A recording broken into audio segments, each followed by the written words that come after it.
Humans of the cardboard, welcome back to Just Nuts, guys. If you did not see, we got a little reveal of news last night. It wasn't anything crazy, or maybe it was 2 nights ago, but they just announced the next live stream for the OCG. They're doing a bunch of different things.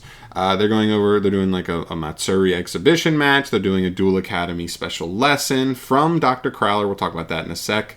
There's just general Yu-Gi-Oh! Information. There's some stuff for Rush Duel. There's some stuff for the story presentation. And then there's an introductory guide for something that they're not revealing yet. And then revealing cards for the Quarter Century Chronicle as well. I don't know if that's just a reprint set or if there are going to be new cards there, but there's going to be some reveals there as well. But I think the big hint here that is interesting, and I don't want to say that for sure this means something, but I do think it is interesting to note that they rotate voice actors from the OCG or from the Japanese version of any of the TV shows, and they get them on these live streams. So the one they're showing tomorrow December 17th, is Dr. Crowler. When Dr. Crowler was announced here, I would kind of sat back and went, could we just be getting Ancient Gear support? That is entirely possible. I also think it's possible they just get Ancient Gear cards for like Rush Duel. We've been seeing Harpies and Cyber Dragons and some archetypes that already exist in the regular TCG, in the regular trading card game to Rush Duel. So we'll see, but it could mean support. It has been a while. I mean, if you really look back and think of like the last time Ancient Gears got support, it's Ancient Gear Ballista from like a Link Vrains pack, I think. And then other than that, you go all the way back until I don't know, like the last time they were in the first or second legendary duelist, where they got like some cool stuff. I think that had like their fusion card and some of their other new stuff. But even then, it didn't do nearly enough to actually propel them to the next level. And so that's what I'm wondering about. So today I'm going through what the Ancient Gears have to offer. They have a lot of cards in their archetype.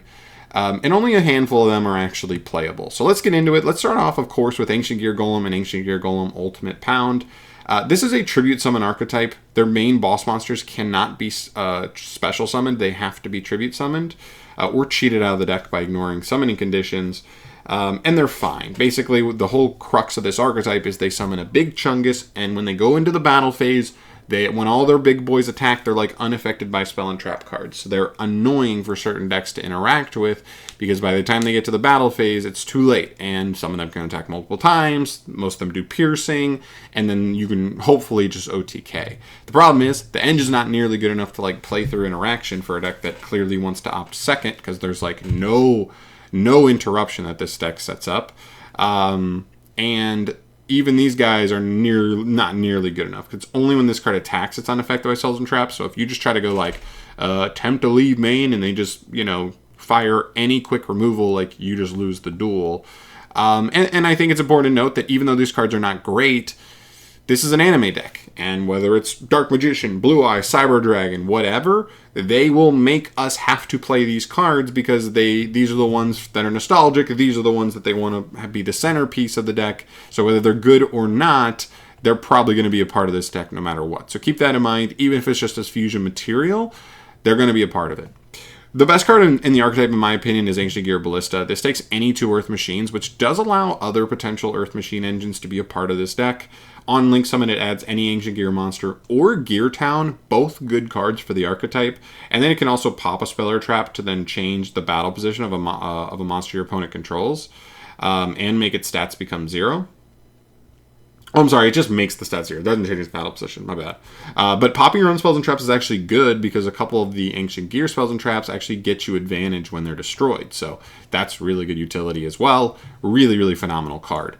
You also have a couple of Rhodas or Stratoses in the deck. Wyvern on summon can add an Ancient Gear card from deck to hand, but you cannot set cards for the rest of the turn, which is kind of annoying. So this card makes me think that even if they did give them some way to have interaction at all, it would not be in the form of back row, because if you do anything to this card, which is the deck's best Stratos, you'd be locked out of being able to set any back row. So that's important to note. But still a good Stratos card. Searches any card, not even monsters, which is really nice. Ancient Gear Frame is another one. It discards a card to add an Ancient Gear Golem or a spell or trap that lists it in its text. So again, another Stratos. Not as good as Wyvern, but it still definitely has some targets here. which is fine, and it can like float by pulling stuff out of the hand, which is not great, but like still his main thing is the search. I don't like that he discards because you lose hand advantage, but he's still something. Then you have Gear Town, the card we talked about earlier. It's a field spell. Both players can normal summon Ancient Gear monsters from one less tribute, and when this card is destroyed and sent to the graveyard, you can special an Ancient Gear from hand, deck, or grave. That's really the utility of this card. If it's destroyed, just get an Ancient Gear straight out of anywhere, which is the main utility there. More monsters, Ancient Gear Box. No ifs, ands, or buts. We've seen it in Earth Machines. If you can just make Ballista, you can add Box, and then Box can get you pretty much, I don't want to say literally every monster, but almost any of the smaller, at least, Ancient Gear monsters from the deck, and then you have just like an extra free card in hand, which is kind of nice. So this card could still be a part of the deck for sure. Ancient Gear Catapult. Now we get into some of the like fringe good ones. This one says if you control no monsters, you can target a face-up card you control, so it'd be a spell or trap, destroy it, and then special summon an Ancient Gear monster from deck ignoring its conditions. Not a bad card by any means. It just seems like a card that is really contingent on like opening it with specific stuff. Because like this with Gear Town is nice, right? Because you're going to summon 2 monsters essentially from deck if you open those together with no normal summon, which is pretty decent. But not sure if it's going to be consistent enough. And then it can also banish itself from grave to like pop a card you control and get a token, which can also just help you make Ballista again, which is not bad. So not a terrible card, but like an extender that definitely needs to be built around, I think. Ancient Gear Fortress, kind of a crazy card. This card is just like an insane protection card. So during the turn they were normal or special, your opponent can't target any Ancient Gear monsters you control with card effects, and they can't be destroyed by card effects. So going second, this is one of the best cards, I think. If they're going to go hard going second, this is a pretty wild card. This is going to make it so a lot of cards cannot interact super well with a lot of the stuff you're going to be doing. Because they can't be targeted, can't be destroyed while this card's up, and your opponent can activate cards or effects in response to the activation of Ancient Gear cards and effects. So even negates are essentially turned off. This card is kind of wild. Now, it doesn't do anything great to like push your advantage. For the most part, it's mostly just protection, but that is some pretty dang strong protection for sure.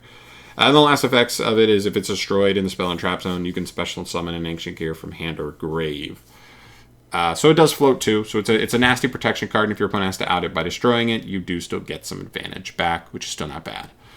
Ancient Gear Workshop, this just adds an Ancient Gear monster from grave back to hand. Fine.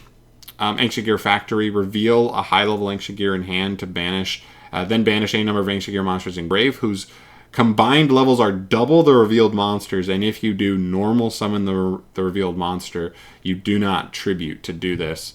It's such a weird card. I can't unless there's like very specific lines that set this card up with like an Ancient Gear guy, one of the big Ancient Gear guys in hand. I don't really see this card being like a legit factor in this deck, pun intended. I think it's just like an okay card. It's definitely one of the fringe ones. And the last guy that I think is like legitimately relevant is your Chaos Ancient Gear Giant. This card's pretty good. It's unaffected by spell or trap cards, period. 4,500 attack, completely unaffected by spells or traps. So your opponent has to try and interact with it with monsters. Secondly, your opponent's monsters can't activate their effects in the battle phase. So if you're able to get there with this guy, you're pretty much good to go. And this card can attack all monsters your opponent controls once each, and it does piercing. So if you get to battle phase with this guy, you essentially win, right? Because your opponent can't activate monster effects, you're unaffected by spells and traps, and you can attack everything with piercing. So you're going to at least wipe their board and deal them a shitload of damage, even if somehow you don't kill, like maybe they only had 2 monsters and their stats were just high enough so that they didn't die.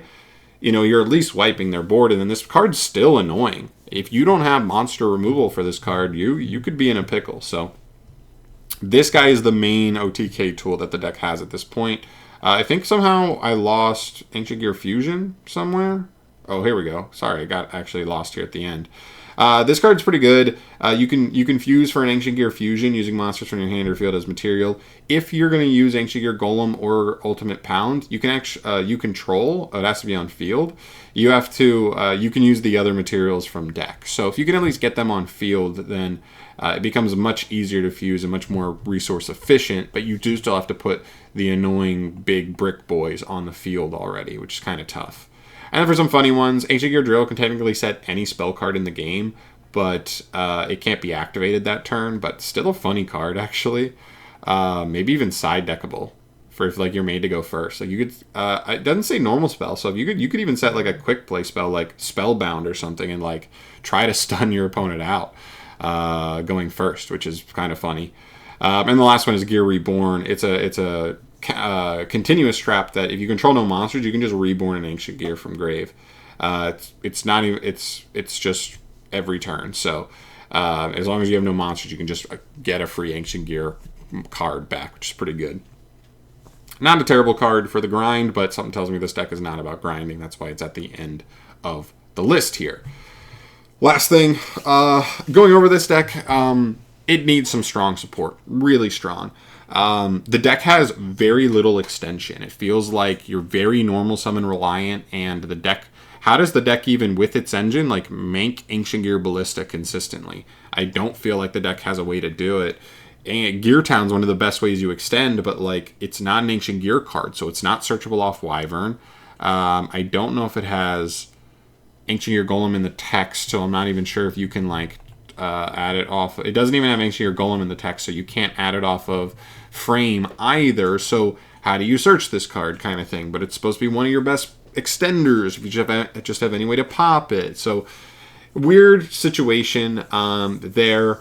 The deck has some tools. There are some tools here, but what they need is even better ways of extending, even better ways of cheating out the two vanillas, because I call them vanillas. They're not actually vanillas, but like cheating them out, because if you can cheat them out, then it makes Fusion like actually potentially worth it. But right now it feels like the deck's engine isn't good enough to get you there. So, and just the trouble of not only does your engine have to be strong enough to get you there, but we're talking about a hard going second strategy most likely, which means your engine has to be a little extra strong, because you're not just playing through hand traps, which all in all tend to be less impactful interruptions. You're playing into established boards that tend to have like multiple powerful interruptions like Omni Negates and Quick Banishes in multiples with like SP Little Knight and so on and so forth. So even tougher really could be hard for a deck like this. So if it is in there, it needs some really powerful support. It may be a new fusion that's just even better than this one. Something else, maybe a new fusion monsters. I would like the deck to get some tool of interruption, because these OTK decks, they don't always OTK. Sometimes you could do a good job at breaking a board, but if you just can't get their life points to 0, you lose if you can't set up any form of interruption, because they're just going to hit you on the crackback in modern day Yu-Gi-Oh! And OTK you on the next turn. So you have to have something to help you keep them at bay from just trying to kill you on the next turn. So they need help.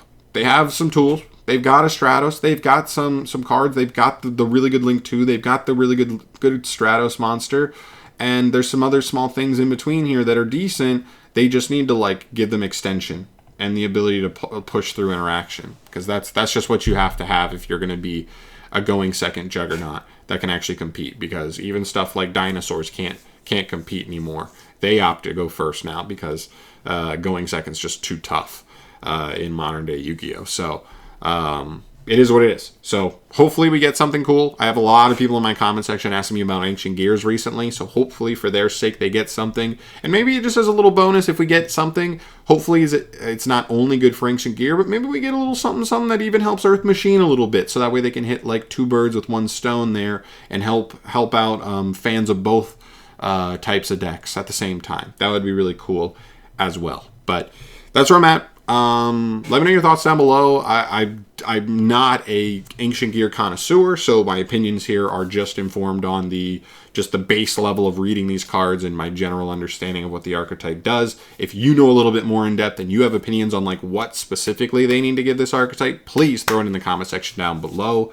But look forward to that. 9 days, I will keep you updated on that. This is also going to come out. This live stream is the day before my birthday, so I'm really hoping there's something in this live stream that gets me really revved up. That way, just adds a little extra oomph to the birthday. I don't usually get excited for my birthday, but if there's like crazy Yu-Gi-Oh! News, crazy support for like an archetype I love, I could see myself being really jazzed up. But we'll obviously have to wait and see on that. But I'm out of here for today. Thank you so much for watching as always. I've rambled long enough in this video. Let me know your thoughts down below, and I will see you in the next one, guys. Thanks for watching. Peace.